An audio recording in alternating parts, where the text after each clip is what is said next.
जय हिंद दोस्तों, आप सभी का स्वागत है एक बार फिर से आपके अपने यूट्यूब चैनल यूनिक ज्ञान में। आज हम में first semester political science paper 4 का चैप्टर 9 पढ़ेंगे, जिसमें हमें पढ़ना है मानव संबंध सिद्धांत के विषय में। इसके पहले हमने 8 चैप्टर्स बहुत ही अच्छे तरीके से देख लिए हैं।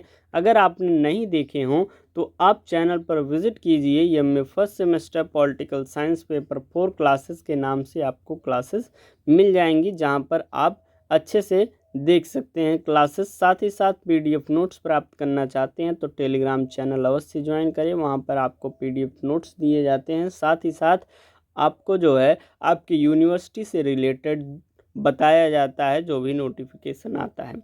पूरा लेक्चर देखने के बाद कोई भी डाउट रह जाता है तो आप कमेंट करके पूछ सकते हैं। अपनी यूनिवर्सिटी का नाम अवश्य कमेंट करके बताइएगा।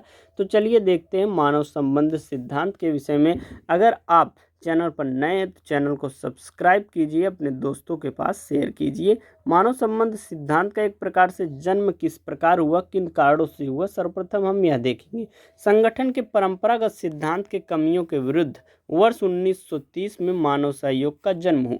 मानव सहयोग का जन्म कब हुआ? जब परंपरागत सिद्धांत की कमियों को लोगों ने देखा, उसके विरुद्ध 1930 में मानव सहयोग का जन्म हुआ। परंपरागत सिद्धांत हमने आपको पहले बता दिया है। सबसे पहले हमने संगठन के परंपरागत सिद्धांतों को, शास्त्रीय सिद्धांतों को पढ़ा हुआ था।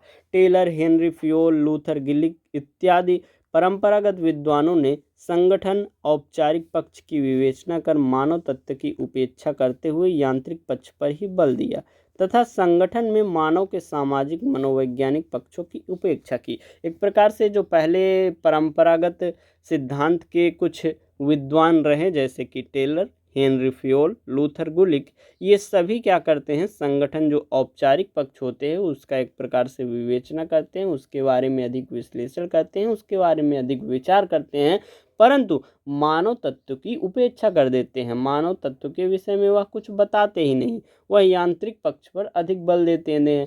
और इसी कमी के कारण जो है मानव संबंध सिद्धांत, एक प्रकार से मानव सहयोग का जन्म होता है। इसी कमी की प्रक्रिया के स्वरूप इस सिद्धांत का जन्म होता है। इस सिद्धांत को अनौपचारिक सिद्धांत, नवशास्त्रीय सिद्धांत, सामाजिक आर्थिक सिद्धांत आदि नामों से जाना जाता है। कौन कौन से? अनौपचारिक सिद्धांत, नवशास्त्रीय सिद्धांत, सामाजिक आर्थिक सिद्धांत के नाम से जाना जाता है। एल्टन महोदय इसे चिकित्सीय विधि दृष्टिकोण भी कहते हैं। इस सिद्धांत में कार्यगत लोगों के बीच व्याप्त अनौपचारिक संबंधों की व्यवस्था करने वाले संगठन के कानूनी तत्वों पर नहीं, बल्कि नैतिक तथा मनोवैज्ञानिक पक्षों पर विशेष बल दिया गया है। इस सिद्धांत के प्रबल समर्थक की बात करें तो एल्टन मोयो, रोथालिस, वार्नर वर्जर इत्यादि विद्वान हैं, जो मानव की उपयोगिता पर विशेष बल देते हैं। अर्थात जैसे कि कुछ ऐसे विद्वान हैं जो पहले यांत्रिक पक्ष पर अधिक बल दिए थे और वह अपना सिद्धांत दिए हुए थे, परंतु मानव संबंध सिद्धांत जो आया उसके प्रबल समर्थकों में कौन कौन आते हैं? एल्टन मेयो, रोथालिस, बर्नर, बर्जर आदि विद्वान आते हैं। आगे हम देखेंगे अर्थ एवं विशेषता। जो मानव संबंध सिद्धांत है, इसकी अर्थ को और विशेषता को हम समझेंगे। इस सिद्धांत की मूल परिकल्पना यह है कि व्यक्ति के रूप में श्रमिक एवं उसके कार्य समूह के सामाजिक मनोवैज्ञानिक पक्षों पर विशेष बल देता है और उनके परिणाम के महत्व देता है। मानव संबंध से तात्पर्य अधिकतम श्रमिकों एवं नियोक्ता के संबंधों से है, जो विविध मापदंडों द्वारा नियम के दायरे में नहीं आते हैं। उनके संबंधों में नैतिक एवं मनोवैज्ञानिक बिंदुओं में संबंध होते हैं। आगे हम देखेंगे एल्टन महोदय जी क्या कहते हैं। यह सिद्धांत जो है कार्यरत सामाजिक तत्वों और भावनाओं पर विशेष बल देता है। जो यह मानव सिद्धांत है, यह सामाजिक तत्वों और भावनाओं पर विशेष बल देता है। ऐसा कौन कहता है? एल्टन मेयो महोदय कहते हैं, जो कि मानव सिद्धांत के, एक प्रकार से मानव सहयोग सिद्धांत के प्रबल समर्थक हैं। हाथोन महोदय क्या कहते हैं? यह कहते हैं कि इसके द्वारा मनुष्यों के मानवीय प्रेरणाओं, अनौपचारिक समूह कार्य पद्धति पर विशेष महत्व दिया गया है। जो मानव संबंध सिद्धांत है, इसके द्वारा मनुष्य के मानवीय प्रेरणाओं अनौपचारिक समूह कार्य पद्धति पर विशेष बल दिया गया है। इस सिद्धांत की मान्यता है कि संगठनात्मक व्यवहार बहुत जटिल होता है और उसमें कार्यरत व्यक्तियों पर विभिन्न दशाओं का व्यापक प्रभाव पड़ता है। अतः इस समस्या का विश्लेषण और समाधान के लिए मनुष्य को बहुपक्षी प्रकृति का ज्ञान होना आवश्यक है। इसलिए एल डी वाइट ने क्या लिखा है कि मनुष्य कार्य संबंधों का समूह है जो दीर्घकाल तक एक साथ कार्य करने के कारण व्यक्तियों में पारस्परिक अंतर संबंधों की वजह से विकसित हो जाता है। एक प्रकार से कोई भी मनुष्य हो, जैसे कि कोई संगठन हो, कोई टीम हो, एक जगह कार्य कर रही है बहुत ही वर्षों से, तो क्या हो जाता है, उनके बीच में अंतर संबंध जो है स्थापित हो जाते हैं। लोग एक दूसरे से क्या हो जाते हैं, अटैच हो जाते हैं। बर्जर महोदय क्या कहते हैं, मानवीय समस्याओं का मानवीय समाधान होना चाहिए। प्रथम मानवीय समस्या को समझना, द्वितीय उसे समझने के बाद उसे उसी रूप में हल करना सीखना हमें चाहिए। ऐसा कौन कहता है, बर्जर महोदय। वह कहते हैं कि मानवीय समस्या को हमें सबसे पहले समझना चाहिए, फिर उसे समझने के बाद उसे उसी रूप में हल करना चाहिए। मानवीय समस्याओं के मानवीय समाधान के लिए मानवीय तथ्य या आंकड़े तथा मानवीय उपकरणों की आवश्यकता होती है। हाथोड़ प्रयोग क्या है, अब हम देखेंगे। हाथोड़ प्रयोग, यह प्रयोग मानव सिद्धांत पर आधारित है जो परंपरागत सिद्धांतों को मान्यताओं को झकझोर दिया। यह सिद्धांत औपचारिक, यांत्रिक और आर्थिक मानव की अवधारणाओं को अस्वीकार करते हुए मानव संबंधों पर विशेष बल दिया। एक प्रकार से हाथोड़ प्रयोग जो था वह किस पर आधारित था, वह मानव सिद्धांत पर आधारित था। उसने क्या किया कि परंपरागत सिद्धांत की जो मान्यताएं थी उसने उसको झकझोर दिया। एक प्रकार से उसकी बहुत आलोचना की, उसके विषय में उन्होंने उसके विरुद्ध बातें की। किसने, हाथोड़ प्रयोग से यह हुआ। वह क्या करता है कि जो सिद्धांत औपचारिक हैं, यांत्रिक हैं, आर्थिक मानव की अवधारणाएं हैं, उसको अस्वीकार करता है, जो कि परंपरागत सिद्धांत के लोग मानते थे। उन्होंने यांत्रिक पक्ष पर विशेष बल दिया हुआ था, तो उसको वह अपेक्षित कर देती है, अर्थात अस्वीकार कर देता है। आगे हम देखेंगे, एल्टन मेयो जो है के नेतृत्व में हार्वर्ड बिजनेस स्कूल को शिकागो के पास स्थित वेस्टर्न इलेक्ट्रॉनिक कंपनी में संचालित किए गए 4 चरणों में इसे चलाया गया था। पहला कौन सा था, प्रकाश व्यवस्था। 1924 से 1927 तक यह चलाया गया था। यह प्रयोग कल कारखानों में कार्यरत मजदूरों के समूहों के कार्य के निष्पादन पर प्रकाश के प्रभाव की जानने के लिए किया गया था। निष्पादन का अर्थ एक प्रकार से पूरा करना होता है, तो उसके समूह द्वारा कार्य को पूरा करने पर प्रकाश के प्रभाव की जानने के लिए यह प्रयोग किया गया था, जिसे प्रकाश व्यवस्था कहा गया, जो कि 1924 से 27 तक चला हुआ था। यह किसके अंतर्गत 4 चरण आते हैं, हाथोड़ प्रयोग के अंतर्गत 4 चरण आते हैं, जो कि पहला है प्रकाश व्यवस्था, दूसरा है पृथक जांच कक्ष प्रयोग। यह प्रयोग मजदूरों की कार्य स्थितियों में परिवर्तन करके यह पता लगाने का प्रयास किया गया कि मजदूरों के मनोबल और उत्पादन पर क्या प्रभाव पड़ता है, अर्थात उसकी जो कार्य स्थिति है उसको बदलकर देखा गया कि वह एक स्थान मतलब स्थिति बदलने पर वह उसके मनोबल में और उसके उत्पादन पर क्या प्रभाव पड़ता है, जो कि 1927 से 28 तक चला था। तीसरा उन्होंने किया मानवीय व्यवहार तथा भावना प्रयोग, जो कि 1928 से 31 तक चला। इसमें मानवीय व्यवहार तथा भावनाओं की बातचीत के द्वारा जानने का प्रयास किया गया।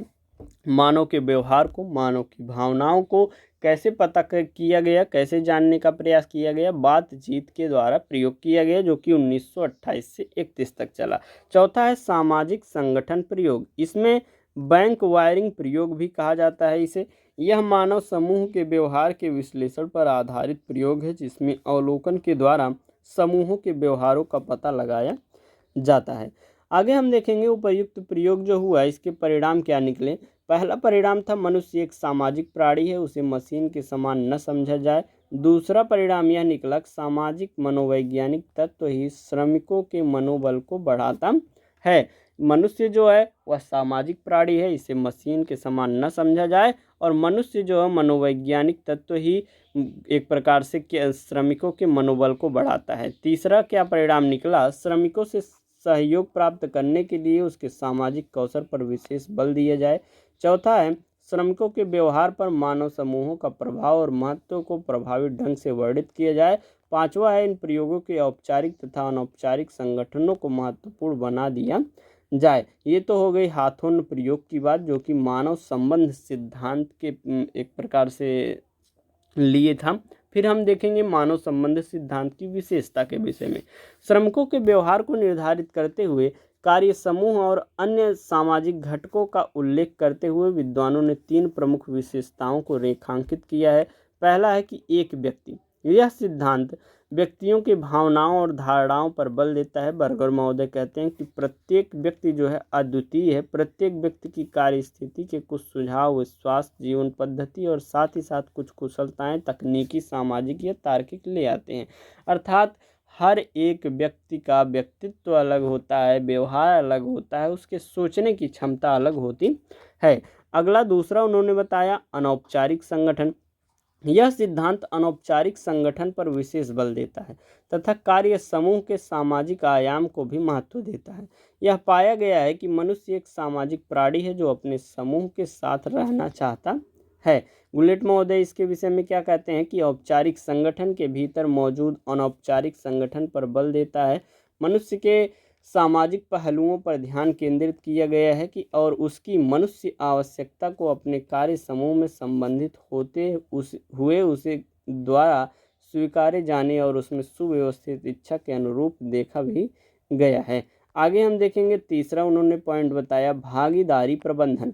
यह व्यक्ति और कार्य समूहों पर बढ़ते दबाव के कारण सामने आया है। यह वास्तव में श्रमिकों की कार्य दशाओं में से संबंधित निर्णय लेने संबंधी अधिकारों में भागीदारी की व्याख्या करता है तथा प्रबंध संबंधी निर्णयों को लेने पे प्रभावी साझेदारी पर बल दिया जाता है। अतः कार्यों में परिवर्तन के पूर्व संगठन में कार्यरत श्रमिकों से सलाह ली जानी चाहिए। इस प्रकार मानव संबंध सिद्धांत संगठन ने एक महत्वपूर्ण भाग मानव पर बल देकर एक सराहनीय कार्य किया हुआ है। मानव संबंध में जैसे कि कोई भी संगठन जो पुरानी है, उस क्षेत्र में कार्य कर चुकी है, उससे सलाह लेना चाहिए कि क्या क्या कठिनाइयां आ सकती हैं या आई थी आपके कार्य करते हुए और आपने उसका निदान, उसका समाधान किस प्रकार से किया हुआ है। इस प्रकार से मानव संबंध से आप उसका समाधान निकाल लेंगे और आपके कार्य में आसानी होगी। यह तो हो गई मानव संबंध की विशेषताओं की बात। अब हम देखेंगे मानव संबंध की कुछ आलोचना भी की गई है, कुछ विद्वानों द्वारा आलोचना भी की गई है। मानव संबंध सिद्धांत जो है मानवतावादी विचारों पर आधारित है। फिर भी कुछ विद्वान पीटर एक ड्रकर, शेपर्ड, कैरी, लाइन वारिस, स्कट, रोजमैन इत्यादि विद्वानों ने कुछ बिंदुओं पर इसकी कटी आलोचना की है। पहली क्या है, यह सिद्धांत कर्मचारियों की वास्तविक समस्याओं का समाधान करने में विफल रहे। दूसरा उन्होंने बताया यह सिद्धांत जो है श्रमिक संघ का विरोधी तथा प्रबंधकों का पक्षधर है।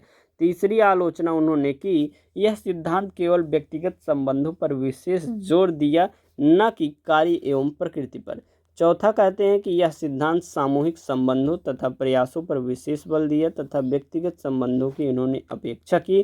पांचवा आलोचना करते हैं कि इस सिद्धांत में सहयोग तथा समन्वय को महत्वपूर्ण माना गया जबकि संघर्षों का कोई महत्व नहीं दिया गया। इस प्रकार आपका मानव संबंध सिद्धांत का जो टॉपिक है यहाँ पर ख़त्म होता है। हमने आपको बताया मानव संबंध सिद्धांत आखिर है क्या, उसकी अर्थ बताया, उसका परिभाषा बताया विभिन्न विद्वानों द्वारा, उसकी विशेषता बताई, उसके कुछ विद्वानों ने आलोचना भी की थी। ये सभी चीज़ें आपने देखी। इस प्रकार से आपका जो यहाँ पर है यह चैप्टर समाप्त होता है। मिलते हैं नेक्स्ट चैप्टर में, तब तक के लिए आप वीडियो को शेयर करें दोस्तों के पास, वीडियो को लाइक करें, कमेंट करके अवश्य पूछें अगर कोई आपका डाउट रह गया है। टेलीग्राम चैनल अवश्य ज्वाइन करें, वहाँ पर नोट्स प्रोवाइड किए जाते हैं जिससे आप हैंड रिटन नोट्स बना सकते हैं या फिर अपना रिवीजन कर सकते हैं। चलिए मिलते हैं नेक्स्ट वीडियो में, धन्यवाद।